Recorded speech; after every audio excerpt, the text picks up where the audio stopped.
det her det er så Hørsholm. Der er herinde til højre, så er der computer. Og der er folk, der spiser. Herinde der er der, PlayStation rum, toilet, PlayStation rum og en fodboldhal. Herinde er alle drengene.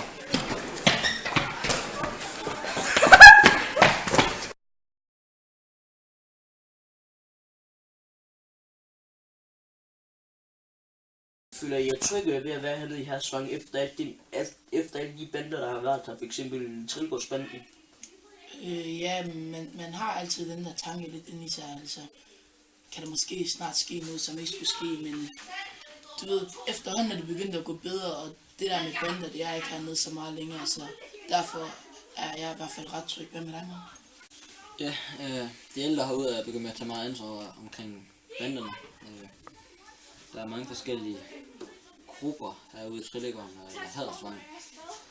Og det er de ældre, som har set lyset og fundet ud af, at det er en meget skidt ting at begynde med at tage ansvar på forskellige bander og give dem flere interesser.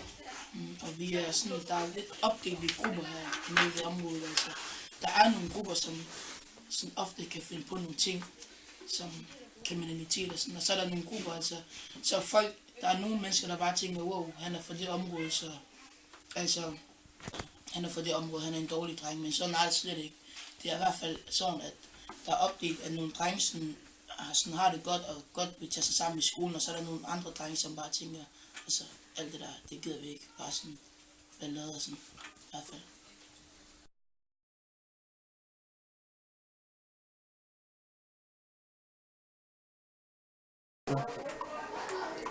Kontra til Ribéry.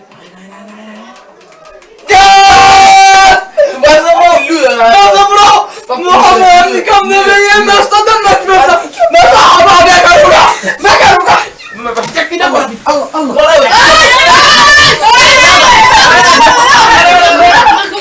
Hvad laver I? Hvad fucker du? Hold da! Kom her! Kom her! Jeg skal her! Kom her! Slap af dig! Gå lige udenfor, gå lige ud! Gå lige ud!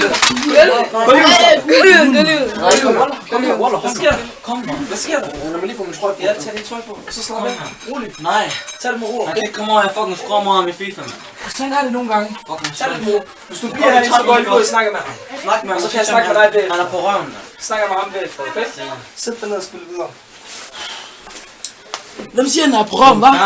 Hvem siger du, der er på røven, hva'? Jeg skal give dig. Færdig, mand.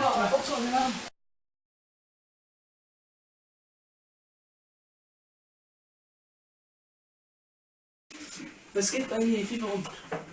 Vi sidder begge to og spiller FIFA. Jeg er Bayern, og han er Real Madrid.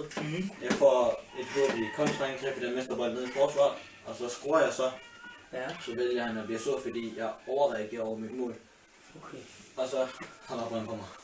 Han sagde til mig, at du tog din t-shirt af, og så slog du ham i hovedet. I det du tog den af og jublede. Ja, og han mener, du slog ham i hovedet med vilje. Der er en lille overreaktion over det der. Okay, så du mener ikke, du har slået ham i hovedet? Jeg har ikke slået ham i hovedet. Det passer, jeg tog en t-shirt af, fordi jeg er blevet rigtig glad. Og det er en stor ting for mig at score med en, der er bedre end mig. Ja, selvfølgelig. Så jeg vælger til min t-shirt der juble, og det bliver han hvis jaloux over. Og hvad sker så efter det? Og så tager han fat om og slår mig. Okay, lige 2 sekunder. Så tager han fat om dig og slår dig. Ja. Okay, men det er sådan jo, du ved godt selv, når sådan nogle situationer de sker, at så skal vi, hvis der er en, der har slået en anden, så stiller vi personen hjem, og så ringer vi og fortæller forældrene om, hvad der er sket og hvordan der er blevet. Men nu ved jeg også, at I er gode kammerater normalt til dagligt jo. Så det jeg tænker, det er, om jeg skal spørge Samba, og nu spørger jeg også dig, om I har lyst til at komme ind, og så kan vi lige alle sammen sidde og snakke det igennem. Og så kan vi give hinanden hånden, hvis det er det, så vi bliver gode kammerater, så behøver vi ikke tænke mere over det. Ellers så skal I begge to hjem, og så skal vi ringe til begge jeres forældre. Så ved jeg ikke, hvad du synes. Synes vi bare tager den første i. Den første idé. Ja, okay. Vent her, så kalder jeg lige på Samba. Yes. Sæt den ned, Samba.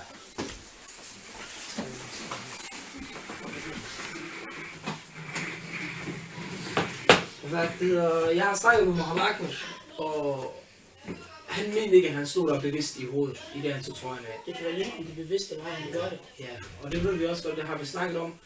Han mente bare, at han blev glad, og han ville bare fejre hans mål. Mohamed Akbar, han er ikke interesseret i, at vi skal ringe hjem til nogens forældre, eller sende nogen hjem herfra igen. Så hvis du har lyst, så har han også lyst til at give en anden hånd, og skal blive gode venner, og så kan vi være her i klubben resten af aftenen. Hvis I begge to har lyst til det, så synes jeg, det er det, vi skal gøre, ellers så ved I godt, at så er det hjemme for i dag, og så er det en samtale med forældrene. Så synes jeg, I er jo gode kammerater normalt. Kan vi godt. Så giv en anden hånd. Og så gå ind og spille videre i FIFA. Ikke? Ja. Uden at der er nogen, der kommer op og slås. Skal jeg